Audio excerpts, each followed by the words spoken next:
So here I am with the Martin Bergonzi model, and again this is a sort of new one. We've just finished it, and I thought it'd be interesting to have a look at how things have evolved over time, and so this is going to have a sort of a fresh look at the new finish and things like that. So the Begonzi model it's a copy of Nicola Bergonzi, made around 1780, and in the research we've done for a book we're doing on Italian double basses, we've actually basically found out that I think Italian instruments from that time, in Cremona, were probably made in fairly plentiful numbers, but due to the size of them, woodworm, damp, war, everything happening, and them being so old, I think the wastage and the number that have survived is tiny compared to how many were made. So the Begonzi family were a dynasty really of sort of makers who made in Cremona, and I'm sure the rest of the family made basses, but this Nicola Bergonzi bass has obviously survived, and this is our interpretation of it. And actually it would have been a large cello, and you can see here from this purfling line, this is, the original has this, but basically it was extended, so it would have originally been about this big cello, as many basses were made at that time, and actually it's been made into what we would know today as a conventional double bass, but we've retained that purfling line. We think it's a nice sort of touch. It's made of the same materials, spruce and willow, and it's basically our interpretation of that maker. And they are a fantastic instrument for solo, and there's also people that use them in orchestra. So the great virtuoso bass player Boguslav Furtok, he uses one for tons of solo stuff. If you haven't seen him, look him up on YouTube. He's a top player, lovely guy as well, and he has Martin Bergonzi basses, and he uses them in orchestra for solo stuff. The reason I think is they're just so easy to play, and they'll keep up with any large instrument. I think the materials, the slightly softer wood in this smaller instrument works fantastically for creating sort of power and sound. So we can have a look at this particular model that we've done. So again, beautiful spruce in the front.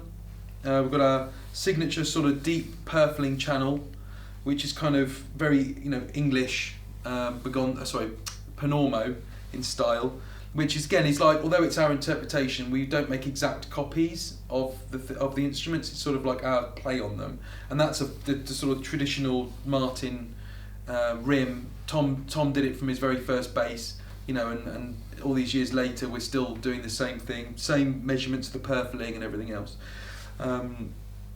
Stunning Begonzi sound hole. That's a real characteristic, and carries on over into sort of the other violin family instruments that they made. Yeah, beautiful spruce, and then the back and sides are Cremonese willow. So this is actually from Cremona. So we still have a stack in the loft of Cremonese willow, and we're sort of slowly getting through it. We have added to it, so there is more. Don't panic.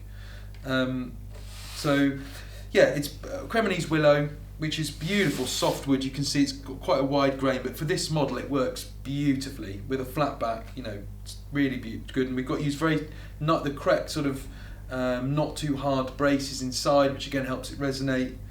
We've got a maple neck with it, and quite fun, you'll see here is the machine heads are antiqued, so that's our latest thing. So this is about the third bass we've done it, and again it was a request of a customer. So the journey kind of was that we got asked to do an antiqued bass, and we were like, oh well, okay, we'll do that, and we did it, and we were like, oh, this looks great. So then we started doing that, and then someone said, oh, can I have a bit of a less shiny bass? So we did that, and then the most recent thing, someone asked, oh, could I have some antique tuners on my bass? So we were like, oh, that's a great idea. So we basically started doing that. So and that's why I thought it was nice, even though I'm sure you may have seen a Begonzi video before, that we decided to do another one.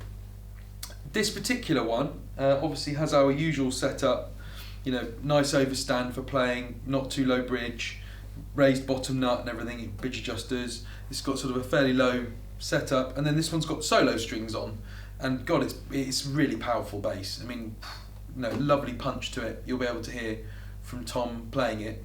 But you know, they are totally adaptable. Although it's not a big bass, it probably makes me look quite tall, which is nice because I'm really not. But you know, it's, if you want a sort of all-round you know, bass that could do anything, particularly if you're a bit smaller, it's an absolute monster. So yeah, if you have any questions, any thoughts, or would like to know any more information, feel free to get in touch anytime. And I hope you found that interesting.